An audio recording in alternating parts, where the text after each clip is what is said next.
He was the only one that we've really ever had to just escort out of the house. Okay? We had one girl that started pounding on my door one night. I opened up my French doors just right out of sleep, and she was standing by the stairway, and she was screaming like crazy. And all I did is I grabbed her, and I just held her for a minute.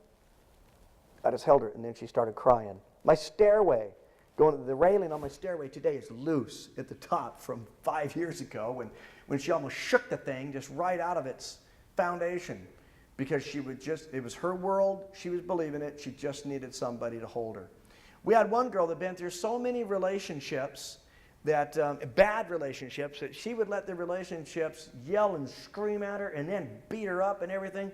And so she would start something in the house, because for her, making up to her was one of the neatest things that ever happened in her life after a fight. So she was always trying to pick a fight with me all the time, until we finally convinced her, you don't have to do it. I'm not going there with you. I love you. We don't have to fight and make up.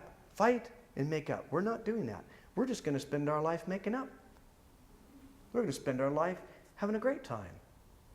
And bless her heart, that's just the way that she is, because that's the way that she's trained her brain to do it. The only enjoyment she got out of life was in the making up, okay, after the crash that happened.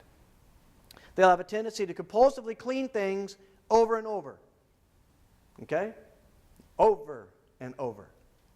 And nothing ever gets cleaned. And you can usually see this if they're sitting in front of you and you're talking with them and you have any idea that maybe they could have used. Here's what they're doing.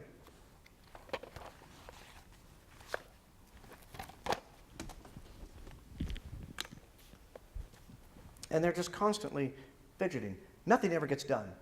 Or they'll pick it up over here and they're...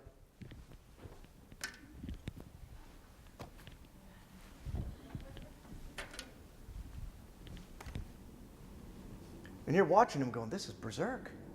How do you even get through life like this?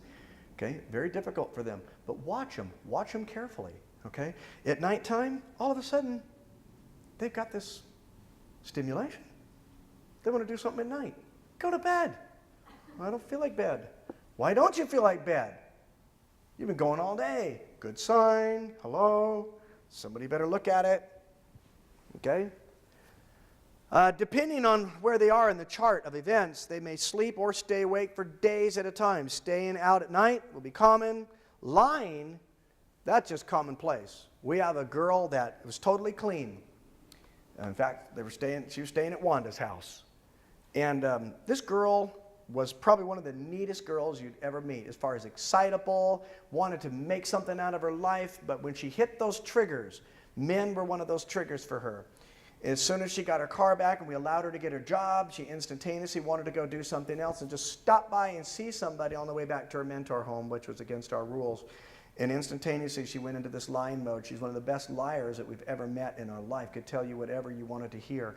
You need to be so careful of that. They will lie. You will never know it. They are the best of the best. They've manipulated their world for years. Until they come to Christ, they will continue to do that. You need to be totally aware of it. Please, do not be hornswoggled by them. Okay? Love them. Challenge them on everything. I just dropped by so-and-so's house. No, you didn't. No, you didn't. You went by this house. Well, how do you know? Well, because number one, I check now and then just to see. Well, why would you even do that? You don't even trust me. They'll give you that whole thing. You don't trust me. God never told me to trust you. In fact, God told me not to put my trust in man. He told me to trust Him. I trust Him for Him to give me the discernment to know that you're lying, and you're lying. But don't make such a big thing about it that they totally collapse, because you're the only thing right now that matters to them, their mentor. You're the one that's walking them through it. If they now think that they have failed you, guess what?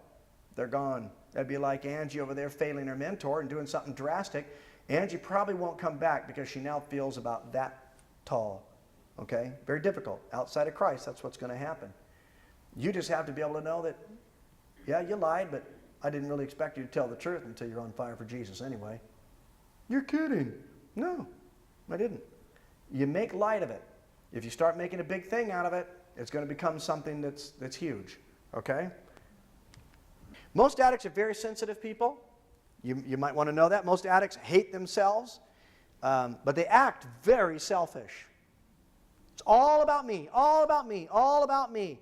Well, the bottom line is they actually hate themselves. And the reason that it's all about them is they're just trying to not hate themselves. They're trying to get somebody to recognize them, somebody to have hope in them, somebody to look at them and say, man, you're special. You've got all these talents. And they just need somebody to lift them up. Most addicts have been physically violated at a very young age. Most just need love and direction for people that understand them. Okay, we as Christians can be very naive walking into their life. We must get the addict to a place where he feels like they're achieving success, physically, mentally, spiritually, socially, succeeding. We've got to tell them on a day-to-day basis. This, even Christ did it to the 7 churches in Revelation 2 and 3. He'd say, hey, this is where you started. You started out really good, but then, this is what happened. You lost your first love. So this thing I have against thee. And so he exhorted them, smashed them down, told them what was wrong with them. And then at the very end he said, but if you overcome, I'll give to thee to eat of the tree of life, which is in the midst of the paradise of God. Now think about that. That's powerful. He picked them up, slammed them, lifted them up again before they left. And that's what we need to do for them. Always tell them what's wrong. Be honest with them. But lift them up and give them hope before they leave your room. Never let them just leave thinking that they have totally disappointed you and don't even like you anymore. Work. If the addict feels like he's accomplished something, he's going to start to feel better about himself. So get him working. Get him to do something within your mentor home that's going to accomplish something. You have to understand them. They want to accomplish something. So give him something, first of all, small to accomplish. Let him accomplish it. Let him build the endorphins where he goes, wow, I did it. Isn't that cool? Let him feel that about himself. A good day's work is one of the best ways to accomplish self-esteem. At the end of a day's work, guess what? I got paid. I got this honestly. This is cool stuff. Now he feels good about himself. That's where we start. The body loves the physical labor, tells the brain that it's feeling good, thus calming. The craving starts to go away if a person starts to get calm about that. Pleasure from hard work, the body loves it.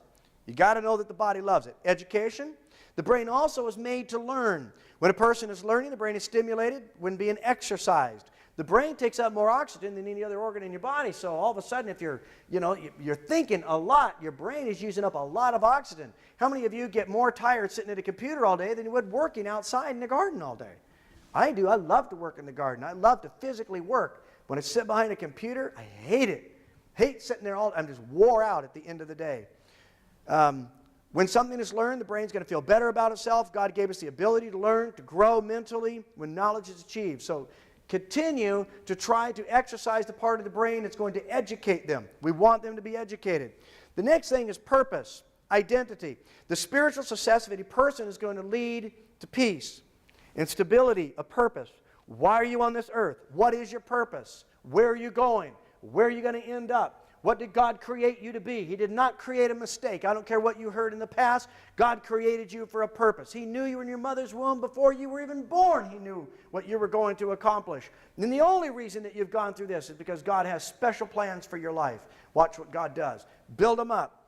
2 Timothy 1:9 says, who has saved us and called us with a holy calling, not according to our works, but according to his own purpose and grace, which was given us in Christ Jesus before the world began. He has a plan for them. Give them their purpose. Social development is important. The addict needs to find a new social environment. Without a social environment in his life that is safe and healthy, he's going to go back to the old one because we call that familiar spirits. The familiarity of the old life is going to be attached to him quick. His or her social life must grow and mature. When the addict becomes confident in whom they are as a healthy person, they can now begin to help others. So get them healthy socially. Get them around a group of people that can really love them and appreciate them. Get them around a group of people that can love them and say, man, you got music, you got song, you got beautiful things about you. It's going to take quite a bit of time to get them into this particular mode again, okay? About 3 months depending on the use. 3 months of total clean with a mentor, now they're picking up their purpose again. They're starting to cognitively be aware day to day about different positive things that are happening in their life. Up to 3 months on a meth addict that's been using for more than 9 months at a time, good luck. They need 3 months, not 1 month, not 28 days. Most of the rehabs, we dump them after 28 days, send them right back to the social environment. That's why we have an 85% recidivism rate. Keeps going right back. Most of the ones in the jail that we see in jail, we take polls on them anywhere from 7 to 10 times they've been in jail. Hasn't happened for them yet. Okay?